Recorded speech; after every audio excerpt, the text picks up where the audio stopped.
Oh. Oh, sorry about that. I'm trying to exercise. Well, you know. She ain't been around here lately, but I know she's here somewhere. But okay. Let's get to some news. Let's get to some weirdness. Now, somebody was asking me, the other day, I want to see pics confirming this and that. And I'm like, I already showed people pics of Bradley Walsh, and when he met somebody who was on a plane to South Africa. And today, Girly Letters posted this. Guess who that is? Meeting from Doctor Who for BBC London filmmaker with Greg Fidele, a well-known South African businessman at the New Vibe world-class rooftop restaurant Chinchilla in Camps Bay, Cape Town, South Africa, Bradley Walsh. Yeah, so there he is. Something, like I said, now we've had multiple people reporting they've seen the Tardis, in South Africa. So yes, filming is going on there. Yes, it is happening. And word is it will be happening for a month. Hello, folks. I'm Dr. Freedom. I'm here to give you some doctor news. News from in and around the universe that is so amazing, so spectacular, so incredible that past companions of the show will haunt you even though they ain't dead. I'm not kidding. I've been trying to keep her out of here. She keeps popping up. Maybe it's because I don't know. Not like Jenna Coleman ever watched this show. Why would you? Okay, but let's get to the serious stuff, okay? All right, let's hop into it. Let's get into it. Here we go. It's the Freedom Train. Off to who knows where. Into the everywhere. In my underwear. Okay, Jodie Whittaker calls her Doctor Who casting the defining moment of my life. She said it's amazing to be a milestone. She goes, boom, bahee, ho, ho. This is the defining moment of my life, she told Total Film. I feel old enough for it. I feel like I understand how important it is, and I'm so excited that the role models for young children, boys or girls or teenagers or adults come in different forms. There's nothing unobtainable about me. Yeah. Okay, I mean, I don't look like I've been carved out of rock. I don't sound like I've had, the extraordinary glamour. For me, knowing what I thought were my limitations as a person and an actor, because this industry is about you sound like this, you look like this, but I'm normal. Really? Okay. So she goes a little bit later. She goes, I'm not dissing the moment. It's effing brilliant. But hopefully when other people grow up, it's not so much as a surprise. And she basically goes, it's amazing to be a milestone, but how wonderful if it was just accepted, embraced. And as you know, there's a little bit of the fans who are still out there reeling, making stupid hashtags and shit like that. And I've had people dissing me left and right. I've even had people topping off and on my various social media things. I'll teach you. Well, you can teach me all you want. It doesn't matter. She's still going to be the Doctor come autumn this year.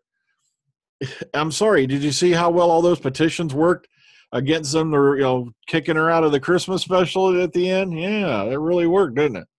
And look, I used to be one of those stubborn, mean-ass guys who, threw a fit whenever they did this, did that, and all that. And there are still some things I believe should not be changed.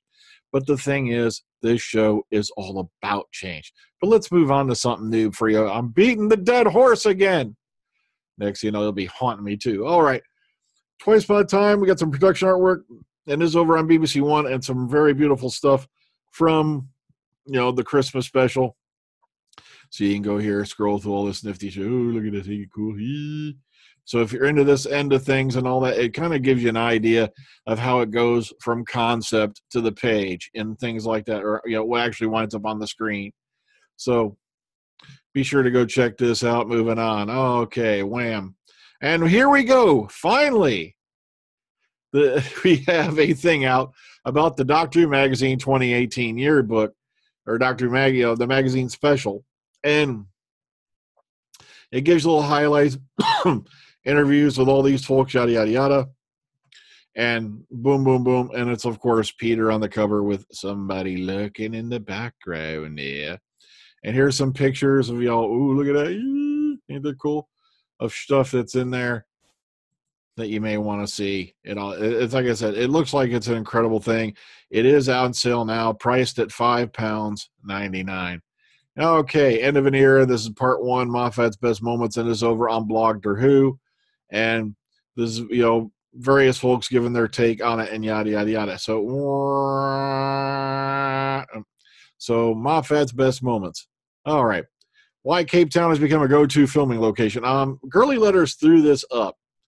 And this was an article on The Traveler. And it goes into some details about why would you want to go film there.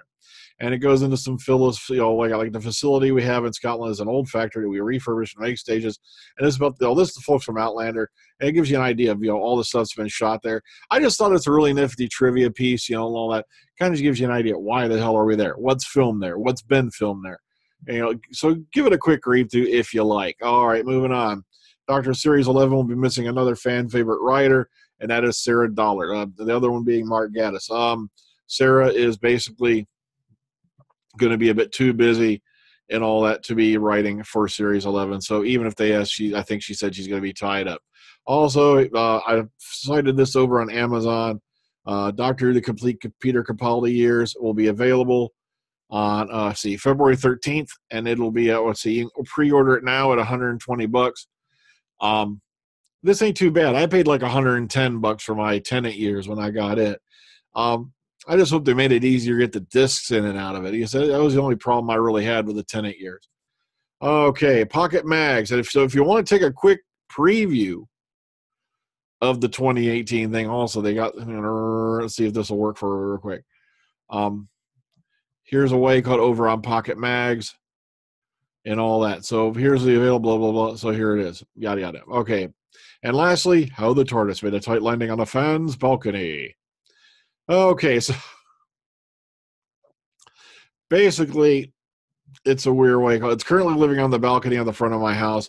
But this picture is from when we took it down to the town event square to show it off, yada, yada. How they manage it goes, how do they manage to get it up there? By negotiating with it. So just a nifty little fun thing with the fans. Okay, so once again, Jodie's very happy to have the role. She auditioned for the role. But the thing is, people are like, well, I don't want one of them women. She's not the right actress for it. Let me give you a little tale. I think this was Transformers 3, that movie, Michael Bay, that crazy nut, when he was having the spiffs and all that with Megan Fox. And what I'm trying to say is this. They hired for the one role Rosie Huntington-Whiteley, if I remember the name correctly, and she was a model for Victoria's Secret. No acting experience at all. None.